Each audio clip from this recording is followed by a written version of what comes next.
welcome. I'm Heath Albritton alongside Justin Lee. Yeah, I'm excited to be here. It's going to be good. Kind of get to know us and who we are, how we do business. We're going to talk all things mortgage. We're going to try to cover everything, Justin. So, Loans for homes. Loans for homes. All right, it is Friday, Justin, and that can only mean one thing. It is time for the Loans for Homes podcast. Yep, happy Friday. We finally got the lights back on with the government open, and we're back in business, I guess.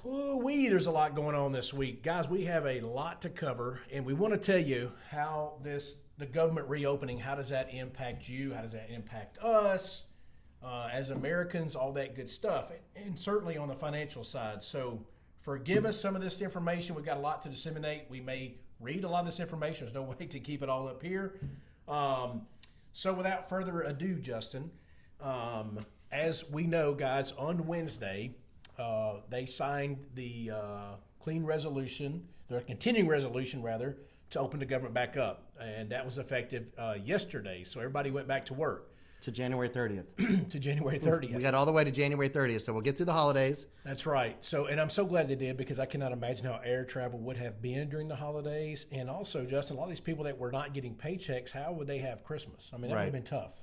And I personally, I'm glad that air traffic controllers are back to work, especially before Thanksgiving. But me personally, I know we're fine in December to go up to corporate, and I would like to know that they're actually getting paid and we're going to land safely. I would too. So, guys, with that said, the stocks and the mortgage bonds are both lower this morning, and we saw, the stock market yesterday, got hit pretty hard, Justin. Yeah, we're down about 800 today. It's doing the same thing. Yeah, so, the mortgage market also not doing the best. And but here's the good news, guys. With the government reopening, what's happened in the last, 43 days, Justin? We broke a record, right? A 43-day shutdown, is that right? Yeah, well, we didn't get the September or the October jobs reports, so right, which think is huge, and those would have been in our favor. I do think unemployment would have ticked up, especially in October, probably a little bit in September, and the jobs market would have been weaker, which would have helped interest rates and helped the market go down. So we don't know for sure if they're going to release that data. If they do, what is that going to look like? But we do think the good thing is we are going to get those reports now going forward, and we need that. We need that data, guys, to get the rates down.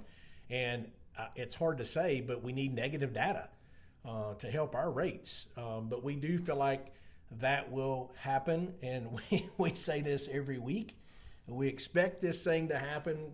Rates, everybody's just kind of waiting on the fence, along with us, just waiting for these things to drop. And I think that magic number, Justin, is to drop below 6%. So that's the big thing for us that's going to happen with this government reopening back up. And at least the Fed won't be flying blind anymore. They do have a meeting in mid-December, I think the 10th and the 11th. So if they're seeing the weakening jobs picture, they're seeing the unemployment tick up, I think maybe they will cut a quarter. So yeah, there's a lot's got to happen for that to happen, though. And I think that will help us. Normally it doesn't help us that much, but now that they kind of have taken that off the table, if it does happen, I think we're going to get some relief out of that, Justin. I do too, especially with QT ending December 1st. So at least the reports will start to come out, and hopefully we'll start to get a better picture of what the Fed's going to do. Absolutely. Guys, one thing that's out there right now, you may or may not have heard of this. It's something that the Trump administration has been toying with, and that is the introduction of a 50-year mortgage. We've had, Justin, 40-year mortgages have been an option out there. A lot of people don't know that. Yeah, in the non-QM space, there's interest only 40-year, and there are 40-year terms, but we just don't get a lot of appetite for it because there's so much interest built in, and the payment's really not that much lower. Exactly. So here's my 2 cents worth. I don't know if this is yours, Justin, but I really feel like if they do put the 50-year mortgage out there, I just don't think it's going to be a huge success or a huge help. So we ran the numbers, guys. If you're borrowing $400,000, okay, on a 30-year versus a 50-year. Now, one thing to consider, typically, the longer term the loan is, the higher the rate's going to be. So normally, if we were comparing a 30-year rate to a 50-year rate, there's going to be a quarter-point difference in that. But let's just say, for the sake of simplicity, Justin, that the rate's the same. So if you're borrowing $400,000, your payment is going to be about $291 less per month on a 50-year versus a 30. So you're looking at like $2,400 compared to what, $2,109-ish? Yeah, exactly. So I don't know for some people now, I know there's people you may say, look, I'm never going to be there 50 years. I get it. But let's say you're there 5 years, okay? And in that 5 years, let's say that you pay down that balance by $27,000 on a 30-year. Well, on a 50-year, you may pay it down about $7,000 to $7,500. So you've eaten into a lot of that equity because you're paying so much in interest savings Right. the first few years. So, And if your home doesn't appreciate at the ideal rate and you're selling in year 5, you could be bringing money to close, or you don't have enough money to sell. So I think as far as healthy home ownership, a 30-year or less in term is ideal because you are paying down that principal a little bit from day one. On a 50-year, you're just not. You can end up paying on a $400,000 loan an extra, $400,000 in interest? Exactly. If you carry the life to term, the life of the loan. Now, the reason they're doing this is that they're trying to stimulate the housing. Well, in our opinion, forget the 50-year mortgage, right? Let's get rid of loan level pricing adjustments that have been around for several years now. And what that means, guys, it's looking at anytime we price out a mortgage and you say, hey, what's your rate? Well, we need to know your credit score, how much you're putting down, the type of loan you're doing, the type of house you're buying. Is it a primary? We said this over and over again. Secondary investment. There are certain hits to every one of those. You may have 5 or 6 hits on one transaction. Well, do away with those. Let's go back to where it was a couple years ago. Let's have a normal risk-based model. If you have an 800 credit score and you're putting 20% down, that's lower risk for the mortgage company or the bank. So you should get a lower rate than somebody who's got a 620 score and putting 5% down. Let's just do away with the LLPAs, take it back to where it was, and make it a normal risk-based model. And Justin, they have the ability to do it because they have the ability to enact these LLPAs or loan level pricing adjustments. So take those away, guys. That's our vote over a 50-year mortgage. But hey, if that's what it goes to, great. We're going to certainly originate the 50-year mortgage. We'll do it all day long. One other thing they're talking about, Justin, is this portable mortgage. So if you want to touch on the portable mortgage and what they're talking about doing with that. Like a porta potty, or is it a portable mortgage? Yeah, it's a portable mortgage.